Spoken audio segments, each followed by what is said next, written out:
Hello, I'm Pat Frey. I'm Vice President, United Way of the Chattahoochee Valley. Home for Good is a strategy of the United Way of the Chattahoochee Valley who focuses on homelessness in our community, specifically ending homelessness.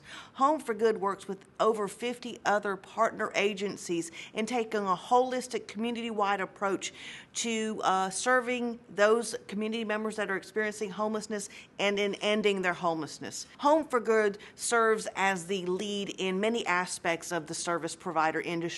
We manage our homeless management information system, the database, which not only collects all of our data, but we also do all of our federal reporting and use it to make analysis and look at what the needs are of the community. We operate the coordinated entry system, which is the no wrong door access point for those who are needing assistance in ending their homelessness. And we ultimately serve as a continuum of care lead, which is the agency designated by the Department of Housing and Urban Development to lead the efforts in a community when it comes to ending homelessness for that community.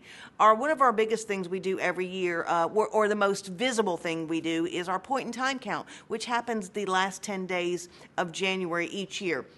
Over the last year, we've seen a 12% increase in homelessness in our community.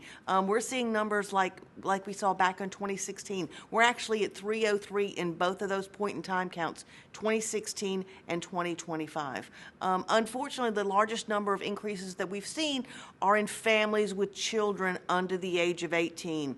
That increase started in 2017, and we've seen a steady increase over the past several years. One of the reasons we've seen that is we've seen a rise in the increase of rental housing, and that has caused families to lose their housing.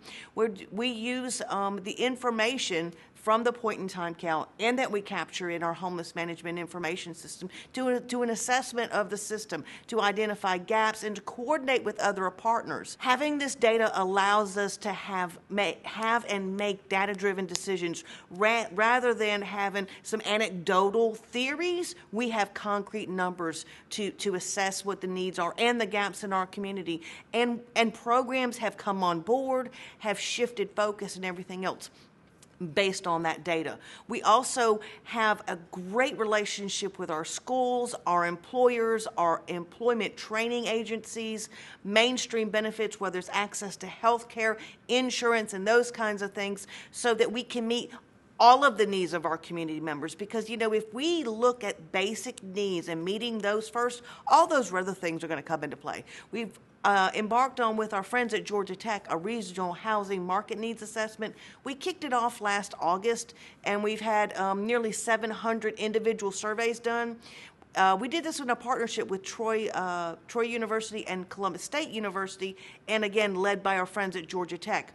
In early December, Georgia Tech came and did regional visits with all of our community planners in our region, and I mean the entire Columbus region. And starting in early this February, started having town halls and focus groups with community stakeholders, with developers, with builders, with planners, with just regular community members, neighborhood associations and all, to try and get their input. If we are looking at things from a holistic approach, and we're looking at our community and the community needs, if we work on those basic needs, health care and housing go together, education and housing go together, employment and housing go together. If we meet the basic needs of housing, we can together work to have a vibrant, successful community, and our community members can thrive.